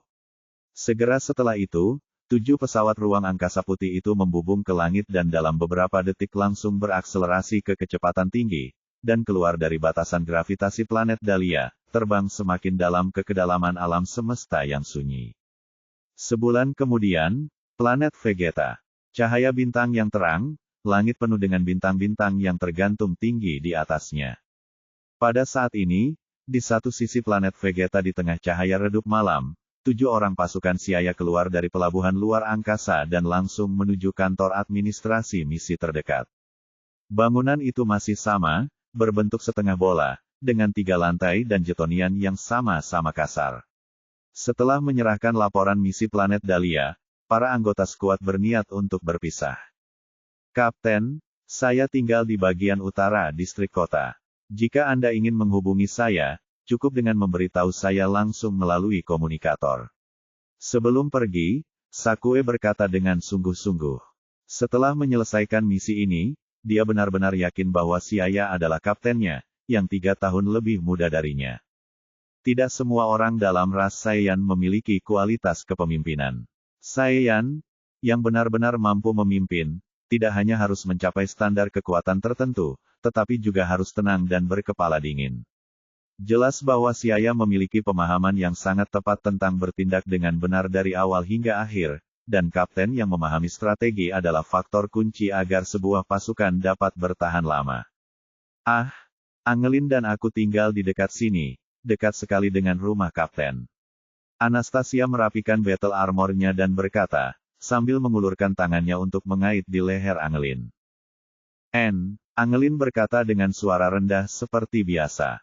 Hanya Lydia yang menggerutu dan berkata, hanya aku yang tinggal paling jauh. Aku masih harus terbang untuk waktu yang lama. Haha, kalau begitu selamat tinggal semuanya. Aku akan menghubungi kalian lagi di misi berikutnya. Siaya tertawa dan memegang tangan Siling sebelum mengucapkan selamat tinggal kepada semua orang, lalu terbang menuju rumah. Karena hari sudah malam, seluruh area perumahan terasa sangat sunyi. Kecuali lampu-lampu yang berkelap-kelip di kegelapan, yang ada hanyalah suara serangga yang berdesir dan suara dengungan halus. Ketika saya sampai di rumah, saya terkejut menemukan bahwa lampu di lorong masih menyala. Selain Adri dan Rebecca di ruang tamu, ada juga 2 pria dan 2 wanita, 4 Saiyan di dalam. Dia mengenali beberapa Saiyan ini, yang merupakan mantan anggota Adri Squad. Berdasarkan senioritas, Siaya harus memanggil mereka paman dan bibi. Rebecca menatap Siaya dan Siling yang kembali dengan heran dan bertanya, bukankah kalian pergi untuk menjalankan misi tingkat menengah? Mengapa kalian kembali begitu cepat? Tentu saja, kami sudah menyelesaikan misinya. Siling berkata dengan bangga, lalu berteriak ke arah keempat Saiyan di ruangan itu, Paman Brook, Bibi Lise. Paman Paladi, Bibi Alice, halo. Siaya menyapa keempat orang itu. Mereka dulunya adalah anggota Adri Squad dan setelah dibubarkan, sebagian besar dari mereka mulai bekerja di kamp pelatihan. Mereka adalah orang-orang yang pasti dapat dipercaya. Awalnya, pasukan Adri beranggotakan 13 orang. Namun, bertahun-tahun lalu, selama menjalankan misi bertahun-tahun lalu, mereka disergap oleh pasukan musuh dan menderita kerugian besar. 6 anggota tewas dan 4 lainnya luka parah. Saiyan yang tewas juga termasuk orang tua Siaya. Korban di pasukan lebih dari setengahnya, jadi Adri membubarkan pasukan tersebut kemudian. Iya, Siaya kecil, dan Siling sudah sangat besar sekarang. Ah, ku dengar kau kembali setelah menyelesaikan misi bertahan hidup, dan tidak sempat menemuimu. Aku tidak menyangka kalian berdua akan tumbuh begitu besar. Alice berjalan mendekat dan memeluk mereka berdua. Alice adalah seorang Saiyan perempuan mungil dengan tubuh ramping dan rambut panjang yang diikat dengan pita sutra.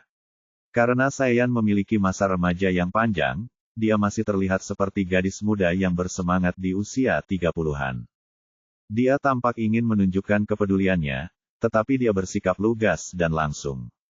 Jika ditempatkan di bumi di kehidupan sebelumnya, dia tentu akan dianggap tomboy.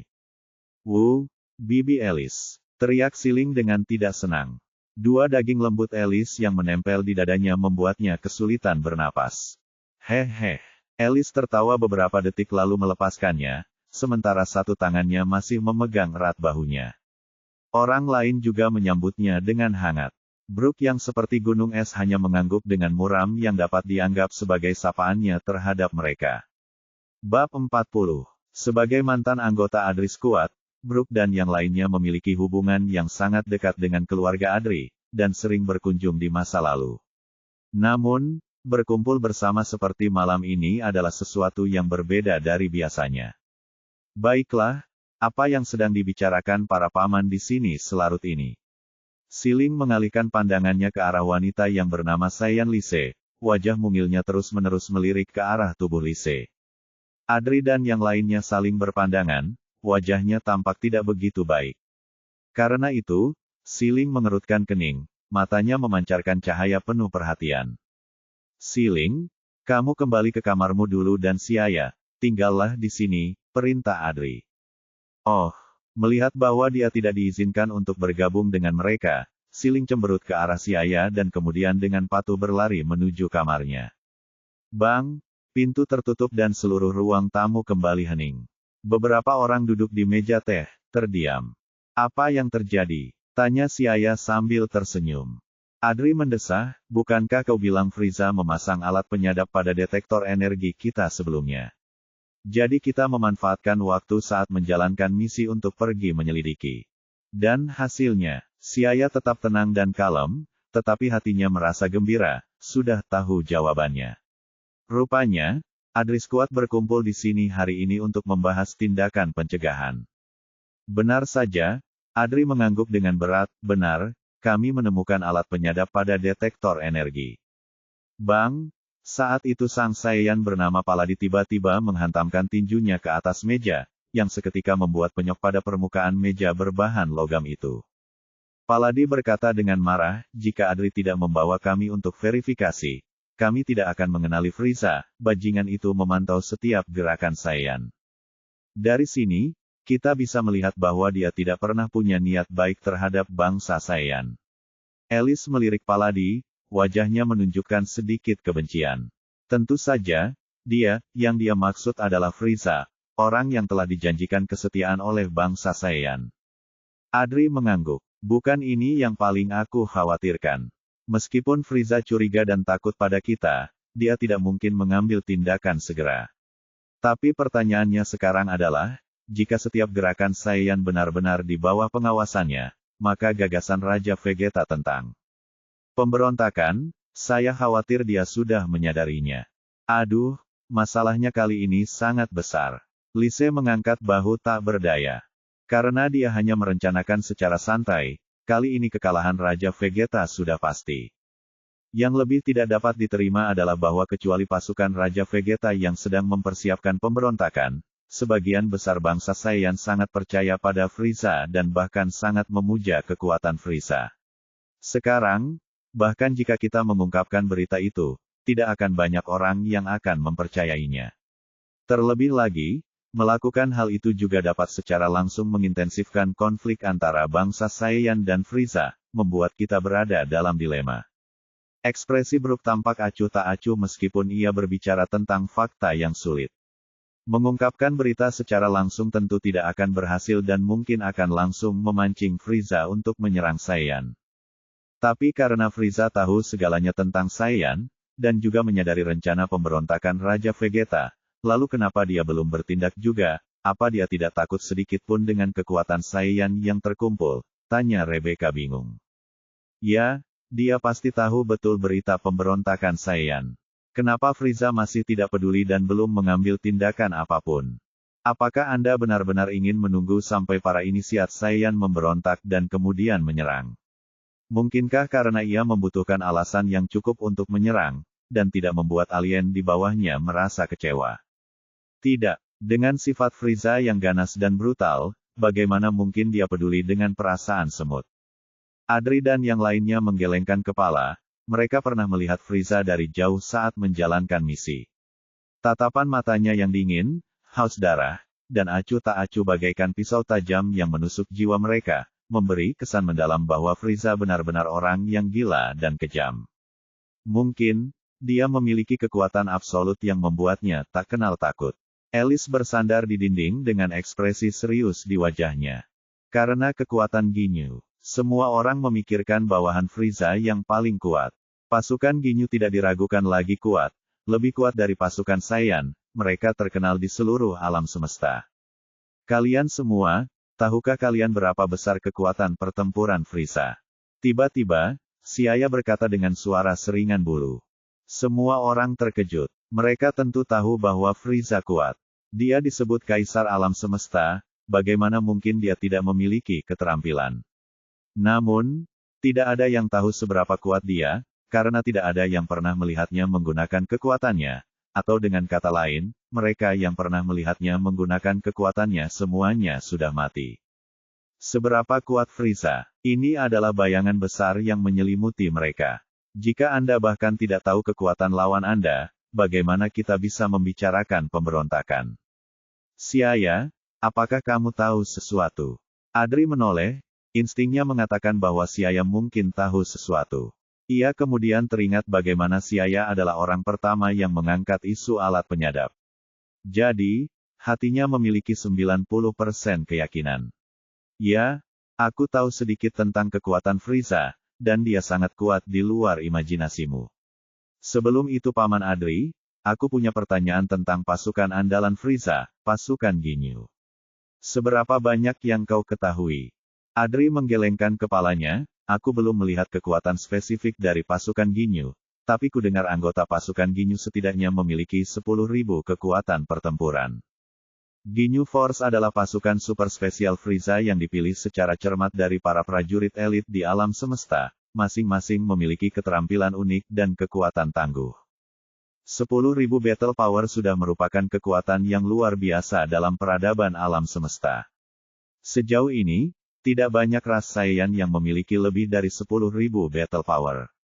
Masing-masing dari mereka adalah prajurit veteran dan merupakan pilar Saiyan, yang bergerak tanpa hambatan di seluruh alam semesta dan telah memperoleh prestasi pertempuran yang luar biasa. Biasanya, kecuali untuk menyerang planet tingkat tinggi, mereka jarang meninggalkan planet Vegeta. Menatap ke seluruh langit berbintang yang luas, dapat ditemukan bahwa kekuatan mayoritas di alam semesta masih rendah dan planet-planet tingkat tinggi juga tidak sebanyak yang dibayangkan.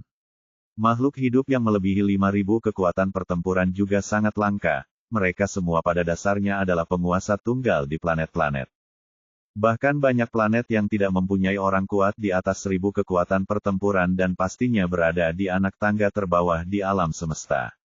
Dalam versi aslinya, Vegeta hanya memiliki kekuatan pertempuran di atas 18.000 saat ia tiba di bumi, tetapi saat itu ia sudah bisa mengamuk di alam semesta dan hanya menghadapi beberapa lawan yang sepadan. Meskipun mungkin ada ahli tersembunyi di suatu tempat di kedalaman alam semesta, yang cukup untuk menghancurkan surga dan memusnahkan bumi ketika mereka tiba-tiba muncul secara acak. Namun tidak dapat dipungkiri bahwa kekuatan mayoritas peradaban di alam semesta masih rendah. Pasukan Ginyu adalah pasukan elit, jumlah orangnya hanya 5 orang, masing-masing dengan keterampilan unik, dan tidak bisa diremehkan. Bangsa Saiyan berada di level menengah dalam sistem Bima Sakti dan dapat membuat orang merasa takut hanya dengan mendengar nama mereka di area utara, tetapi mereka lebih buruk daripada pasukan Ginyu. Sebagai kartu truf Frieza, kekuatan Ginyu Force cukup untuk menunjukkan rasa jijik pada pahlawan luar biasa lainnya. Kita harus mengesampingkan sementara kekuatan anggota pasukan Ginyu lainnya, karena kekuatan Kapten Ginyu mereka sendiri telah mencapai kekuatan pertempuran yang mencengangkan, yakni 120.000. Suara Siaya saat berbicara tidak begitu tinggi, namun kata-katanya yang ringan bagaikan bulu tiba-tiba menghentikan langkah Adri dan yang lainnya. Ya Tuhan, kekuatan pertempuran 120.000, Little Ya, kau tidak salah, kan? Bagaimana dia bisa memiliki kekuatan pertempuran yang begitu tinggi? Kau harus tahu bahwa kekuatan Raja Vegeta hanya lebih dari 10.000, dan bahkan menghitung transformasi kera besar, itu hanya kurang dari 100.000. Lise dengan mata terbelalak menatapnya tidak percaya. Kekuatan pertempuran 120.000 Kekuatan macam apa itu? Karena memiliki beberapa ribu kekuatan pertempuran saja sudah merupakan kekuatan yang tak terbayangkan bagi mereka. Bagaimana mungkin alam semesta memiliki monster seperti itu? Jika Kapten Ginyu benar-benar memiliki kekuatan pertempuran setinggi itu seperti yang dikatakan Xia, itu akan jauh di atas setiap Saiyan. Pada level itu, tidak ada artinya jumlah orang dalam satu ras karena ia dapat menghancurkan segalanya di planet dengan lambaian tangannya. Dengan kekuatan Saiyan yang kecil, mereka bahkan tidak bisa menjadi lawannya.